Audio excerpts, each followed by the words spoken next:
Someone pray for me.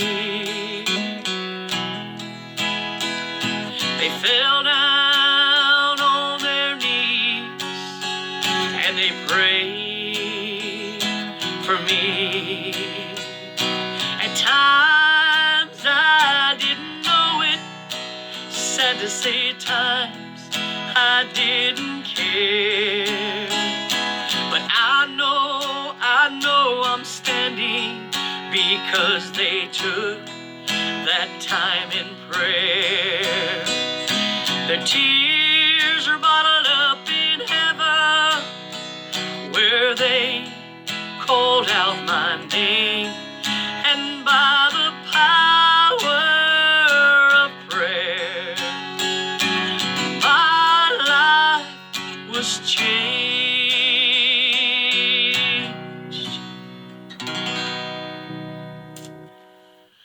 The Lord gave me that song the day after my friend Sheila left us. And I'm so thankful that he gave me those words, because I know truly that she prayed for me. She was a big part of my life. I was around 13 years old when I met the Mosleys and the Kings. And there's a big crew of them, big crew of those Mosleys.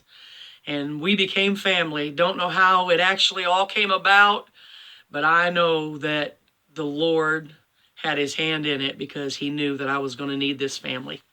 And I'm so thankful to be a part of this today, even though that I'm unable to be there in person. I'm thankful to have the opportunity to share a little bit about my friend. Sheila was such a good woman. And after I met them in a little church house, and after I met them, they became my neighbors.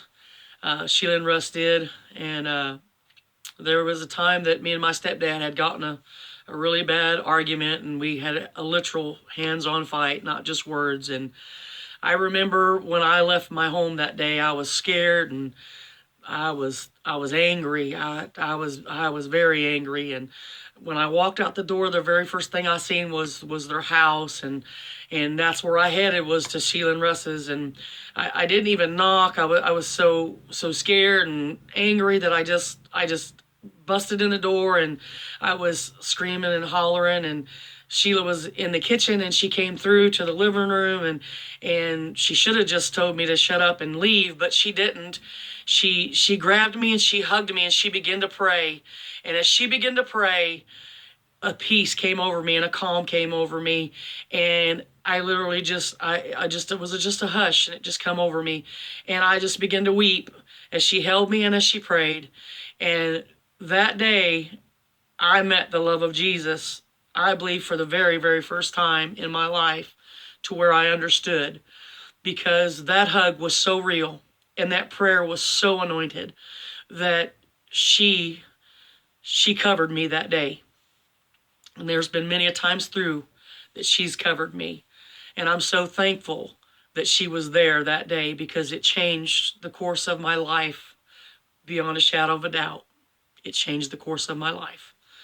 And I know that I went to church and I was trying to get the Holy Ghost, and I prayed for forever, it seemed like, to try to get the Holy Ghost, and never could get the Holy Ghost. And we were in revival, and it was an every night thing. I would go, and then people were so faithful, that little church. Then people would gather around and they would pray, and we would pray, and we would be wore out by the time we'd leave. And I remember I told God, I went home one night and I hadn't received the Holy Ghost. I said, God, if the Holy Ghost was real, I said, you can give me the Holy Ghost. I don't have to go up there and pray for all this time and go up every night. And if it's real and you want me to have the Holy Ghost, then you can just give it to me.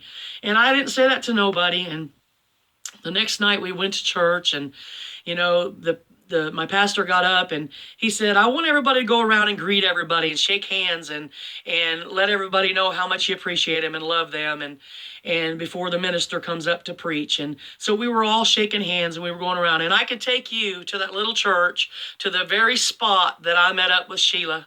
And Sheila reached her hand out and shook my hand, and she hugged my neck, and she said, Bridget, she said, don't give up. God's going to fill you with the Holy Ghost. Now, I'm telling you, friend, she was being obedient to the Lord, because I didn't speak that to nobody. I spoke that to her, and the Lord used her to speak to me that day. And when she hugged me, immediately in saying those words, tears came to my eyes, and I began to cry and weep before the Lord. And I lifted my hands up, and I'm telling you, as I began to pray, I said, God, I know you can give me the Holy Ghost. And I seen this ball of fire coming toward me, and my eyes were closed. I didn't know who all else was around at this time, but I know Sheila was standing in front of me. But as the ball of fire came down, this hand hit me and said, receive ye the Holy Ghost, which was my uncle that was the minister there for that revival. And he said, receive ye the Holy Ghost. And I began to speak in tongues. And I know that I received the Holy Ghost that night because Sister Sheila was obedient, and she spoke those words to me that only I had spoke to the Lord. And so the Lord used her, and she was obedient in speaking those words to me. And I'm so thankful for the obedience in her life to Christ, because I know that it made a difference in my life and in a lot of other lives. If you knew her, she made a difference in your life. Sheila made a difference in everybody's life. She loved people. She loved her family. She loved deep. She loved strong. You know, they have a saying, Mosley Strong, and it's a strong family. It's a strong family, and I am privileged to be able to call them my family and my friends. So if you've ever had them, you know, in your life for any reason, I know that you can stand with me and say they're good people, and it is a blessing to be able to have them in our lives, you know, and she was a blessing. And I'm so glad that I've got the rest of the family in my life. And Russell and Jeremy and Jamie and Russ, I love you all, and I appreciate you all so much. Your family means the world to me. And I know that not just with missing Mom today, but, you know, the other things that are going on in your life, the loss in your family. You guys have been hit hard the last couple of years. Keep holding on to Jesus, because that's what they'd want you to do, is to hold on to the Lord. I love you guys so much. Continuing to lift you up in prayer. And thank you, Pastor Clark, for letting me be a part of this. God bless you, greater grace, and everything you're doing for my family. I love you all.